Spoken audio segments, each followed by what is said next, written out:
UPSC की तैयारी के लिए एनसीईआरटीज बहुत इंपॉर्टेंट हो जाती हैं और इसीलिए हम हिस्ट्री की जो एनसीईआरटीज हैं उनके रिव्यू वीडियोस लेकर आ रहे हैं। एक एक करके हम 6th क्लास से लेकर 12th क्लास तक की हिस्ट्री की एनसीईआरटी की किताबों का रिव्यू आपके लिए लेकर आएंगे। ये इसीलिए इंपॉर्टेंट है क्योंकि पिछले कुछ सालों से आप देख रहे होंगे तो एनसीईआरटी से डायरेक्ट सवाल आपके प्रीलिम्स के क्वेश्चन पेपर में आपको देखने मिलते हैं।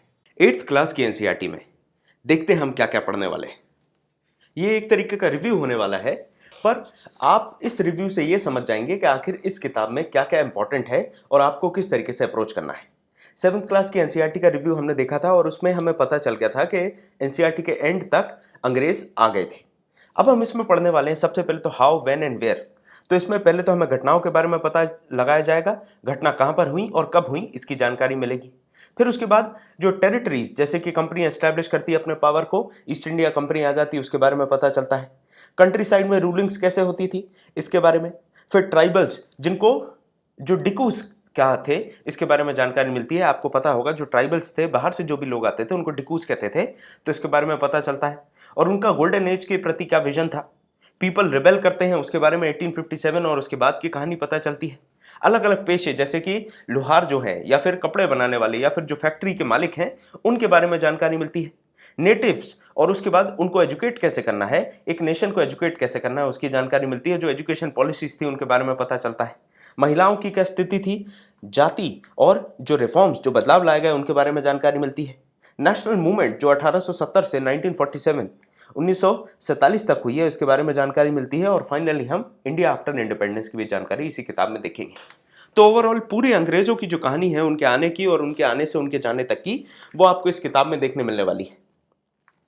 अलग अलग जगह पर यहाँ पर देखें जैसे दरबार में जो ब्रिटिश रेसिडेंट आने वाले हैं कोर्ट में, ये पूना की कोर्ट जो पेशवास की कोर्ट थी वहां पर आए, तो पेंटिंग्स भी आपको देखने मिलेंगी जिससे आप एक अच्छी खासी मेमोरी डेवलप कर सकते हैं, पिक्चर मेमोरी डेवलप कर पाएंगे। पूरी कहानी आपको क्रोनोलॉजिकली पिक्चर्स के द्वारा याद हो जाएगी। डलहौजी के बारे में या फिर जो अलग अलग वाइसरॉयज या गवर्नर जनरल आए उनकी जानकारी आपको मिल जाती है। इंपॉर्टेंट इवेंट्स की जानकारी आपको इसी किताब में मिलेगी। ज़रूरी जो लड़ाइयाँ अंग्रेज़ों की और दूसरे जो रीजनल स्टेट्स की हुई या प्रिंसली स्टेट्स की उनकी जानकारी मिलती है। ट्रेड टेरिटरीज कैसे स्टैब्लिश करी गई उसको भी पिक्चर्स के द्वारा बताया। यहाँ पर देखें मद्रास का पोर्ट बनाया गया तो कैसे बड़े जहाज से छोटे नावों में माल को लाद कर लाया जाता था उसकी जानकारी मिलती है। यहाँ पर हमें मैप में देखने मिल जाता है कि अंग्रेज़ों ने सी रूट्स कैसे डेवलप करी थी उसकी पूरी जानकारी है। तो जानकारियां भरपूर हैं। मैप्स के द्वारा, पिक्चर्स के द्वारा आपको सारी चीज़ें समझाने का प्रयास किया गया है। काफ़ी कलरफुल ये किताब रहने वाली है और बाकी जो बची कुची कसर है वो आपको इस तरीके से हाईलाइटर से कसर उतारनी है। आपको जो भी इंपॉर्टेंट चीज़ें लग रही हैं वो आपको हाईलाइट करके नोट्स बनाने होंगे। यहाँ पर आप देखें चाहे टीपू सुल्तान का खिलौने वाला शेर हो या फिर आप बात करें अलग अलग जो राजाएं हैं उनकी पेंटिंग्स भी यहाँ पर आपको देखने मिलेगी। कोर्ट पेंटिंग्स भी देखने मिलेगी। कोर्ट पेंटिंग्स के साथ में आपको यहाँ पर देखने मिल जाएगा जैसे कि वैरन हेस्टिंग्स को जब इम्पीच करा गया था तो उस समय क्या हाल था, ब्रिटिश पार्लियामेंट कैसा था, इसके बारे में बताया गया है। यहाँ पर आपको डेवलपमेंट्स देखने मिलेंगे साल दर साल किस तरीके से जो ब्रिटिश रूल है उसने एक्सपेंड करा और ब्रिटिश एरिया जो है कंट्रोल अपना बढ़ाता गया। जो ब्रिटिशर्स हैं वो अपनी पकड़ को मजबूत करते जा रहे हैं। ये सारी जानकारी है। फिर हम कंट्री साइड में रूलिंग कैसे हुआ करती थी उसके बारे में जानकारी लेते हैं। तो इंपॉर्टेंट लोग जो हैं और उनकी एग्रीकल्चरल पॉलिसीज, इंडिगो नील को लेकर जो परेशानियां थी उसके बारे में पता चलता है। जो गांव के लोग हैं उनको किस तरीके से परेशान किया जाता था, प्रताड़ित किया जाता था और नील को बनाने की जो विधि थी उसके बारे में भी बताया गया है कि हाउ टू प्रोड्यूस या फिर हाउ वॉज इंडिगो प्रोड्यूस्ड इसकी जानकारी। इसके अलावा वेस्ट इंडीज में कैसे इंडिगो प्रोड्यूस करा जाता था, नील प्रोड्यूस करा जाता था, इसके बारे में भी जानकारी दी। ट्राइबल्स के बारे में, डिकूस के बारे में जानकारी है। ट्राइबल रिवोल्ट्स के बारे में भी आपको बताया जाएगा और ट्राइबल्स के साथ क्या प्रॉब्लम्स थी इनके बारे में बताया जाता है। आगे अगर आप बात करें अगले चैप्टर की तो जो पीपल रिबेल था इसके बारे में 1857 की जो क्रांति थी उसके बारे में बताया जाता है। 1857 की क्रांति होगी, कैसे हो रही, क्या कारण रहे, ये सारी चीज़ें, रिस्पॉन्स क्या रहा, रिफॉर्म्स के कारण क्या रहे, सिपाहीस की वजह से कैसे हुआ, सारी चीज़ें आपको एक एक करके बताई जाती हैं। इंपॉर्टेंट लीडर्स के बारे में बताया जाता है और उसके बाद में जब ये रेवोल्यूशन खत्म होती है उसके बाद क्या होता है इसके बारे में भी बताया गया है।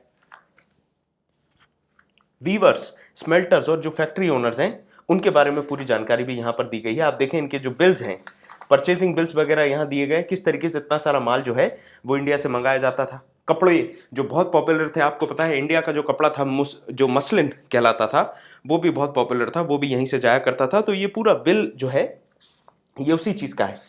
अलग अलग डिज़ाइन जो है कपड़े के, बंधना जो एक हिंदी, ये जो एक टाइम के लिए यूज़ करा जाता था, इसको बंधना जो कपड़ा है, इसकी डिज़ाइन है, ये सारी चीज़ें, वीवर्स कैसे थे, वीवर्स में अलग अलग बंगाल के वीवर्स कैसे थे, बाद में फैक्ट्रियाँ या मिल्स आई तो वो कैसे काम करा करती थी, सब कुछ विस्तार से इसमें दिया गया है। फिर एजुकेशन के बारे में बात करा जाता है कि ब्रिटिशर्स कैसे एजुकेट करना चाह रहे थे।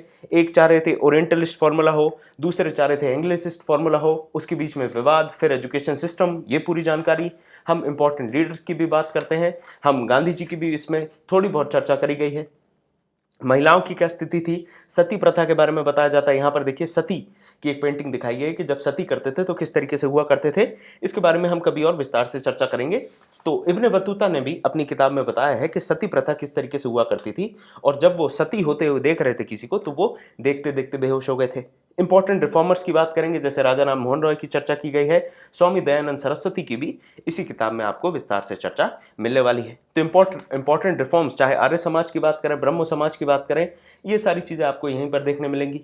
पंडिता रमाबाई जो एक पहली एजुकेटेड वुमेन थी जिन्होंने अच्छा खासा रिफॉर्म मूवमेंट में अपना सहयोग दिया, उनके बारे में हमें जानकारी मिलती है।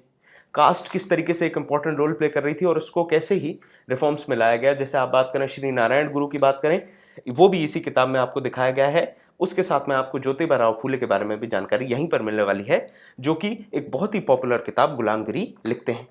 उसके साथ में ईवी रामस्वामी नायकर, जिनको आप पेरियार के नाम से जानते हैं, जिन्होंने टेम्पल एंट्री मूवमेंट चलाई, उनके बारे में आपको इसी किताब में जानकारी मिलने वाली है। सारी जानकारी इंपॉर्टेंट जो भी इंफॉर्मेशन है आपको वो सारी यहाँ मिल जाने वाली हैं। और फिर उसके बाद आपको कांग्रेस के बारे में, फॉर्मेशन ऑफ कांग्रेस, नेशनलिज्म कैसे आता है, महात्मा गांधी का काम क्या था, कैसे महात्मा गांधी के आने से पॉलिटिक्स चेंज हो गई इंडिया की, ये सारी जानकारियाँ मिलेंगी। नॉन कॉपरेशन के बारे में पता चलेगा, उसके बाद सीडीएम के बारे में, डांडी मार्च के बारे में, ये सारी जानकारियाँ आपको देखने मिलने वाली है। सारी जो भी डेवलपमेंट्स हुई थी आपको सब देखने मिलेंगी। 1947 तक की सारी क्या क्या डेवलपमेंट्स थी वो इस किताब में आपको देखने मिल जाएंगी।